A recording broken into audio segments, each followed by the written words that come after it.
Hi there, this is Subbu. Welcome to new videos.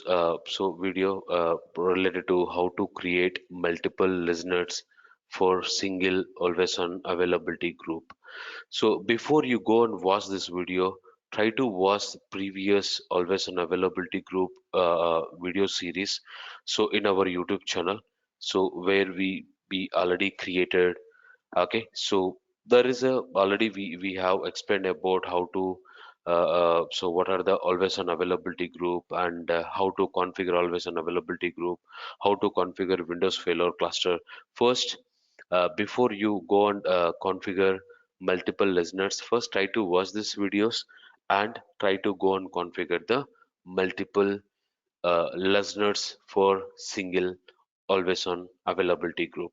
Let's go into the server first. So I'm having already two node cluster. In this two node cluster, so currently I connected on node 1, and so currently when I expand always on availability group, so there is one availability group is already running, and on that availability group AAZ prod we are having always on availability group listener.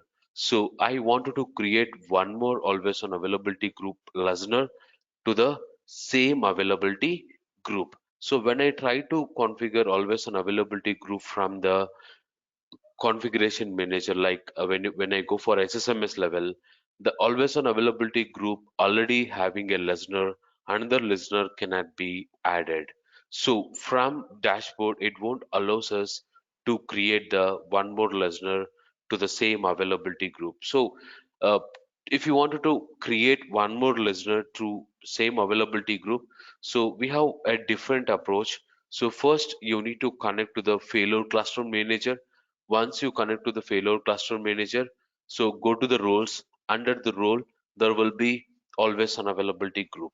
On always on availability group, right click on availability group, go to add resources, then click on client access point.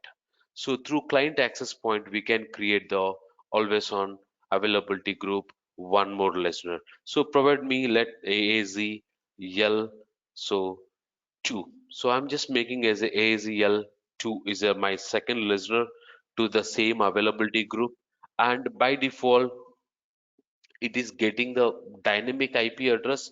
So in real world you will get the static IP address where you need to provide.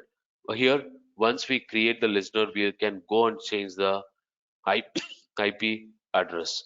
So first click on next and click on next and click on finish. So once you created always on availability group, so go to resources here, and so let's expand here availability group and go to the static IP address. This is my listener, and let me go and change to 11. So actually one of the available listener I already created with 10.1.0.10.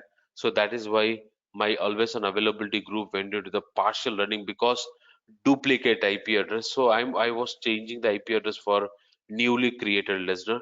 First let's go and apply this one and click on OK. So once you have been changed the IP address current, let's go and start the listener. Let's go and start the listener. It will comes to online. See, it is coming to online. Once it comes to online, go to the always on availability group. This is my always on availability group. Go to the properties, go to the dependencies. So currently only one listener has been added to this dependency availability groups. Let's go and add one more availability listener to the same availability group, and make sure that you need to make OR operator, because I can connect I can connect both listeners at same time. So if I make under operator, if any one of the listener will goes down, automatically well availability group will goes down. Here I don't want to make that kind. So I wanted to configure either any one of the listener is available. So my always on availability group should be healthy. So for that I am just making or condition and then click on OK. So once you add availability group listener to the availability group as a dependency. Now, once you go here and try to refresh always on availability group, here you can see two listeners. So currently go to the current listener here and provide the port number 14, any number 1455. I'm just making as a port number. So once you make the port number, you can now try to connect with both listeners. So let me first try to connect with AAZ AAZL hyphen hyphen 2 is my one of the listener. Try to connect this one. I'm able to connect. And also let me try to my old listener. Let me try to connect with my old listener. Now I'm able to connect with the two listener two listeners.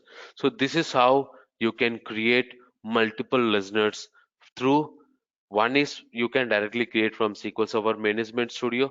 One you can create from the clueadmin.ms like cluster manager.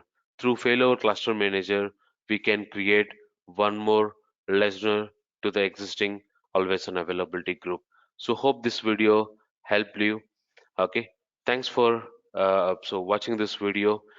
Don't forget to subscribe our channel and click the bell icon to get further notification. Thank you.